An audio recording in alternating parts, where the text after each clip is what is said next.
তোমার সাথে একটা খুব আমার গুরুত্বপূর্ণ একটা আর্জেন্ট একটা কথা। ছেলে আমাকে দেখলেই খালি ডিস্টার্ব করে রাস্তার মধ্যে। প্রত্যেকদিন যাবো চোখ মারবে এই বাড়ির মেসে।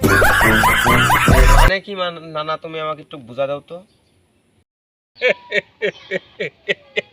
শালা নাতি রে, তুই আমাকে এতই হাসালি, এর মানে তুই যে আসলে আমি তোকে এর আগেও বলেছি, পরেও বলেছি, সামনেও বলেছি, বয়সটা হলে তুই বুঝতে পারবি চোখ মারার বিষয়টা ওটা তোকে ভালোবাসে, বুঝলি নাতি?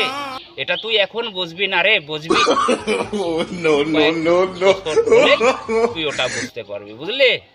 তো এই বিষয়ে তোকে অত মাথা ঘামাতে হবে না। আচ্ছা নানা তাহলে। নাতি, এই বিষয়টা নিয়ে তুই টেনশন করিস না, আমি বিষয়টা দেখতেছি।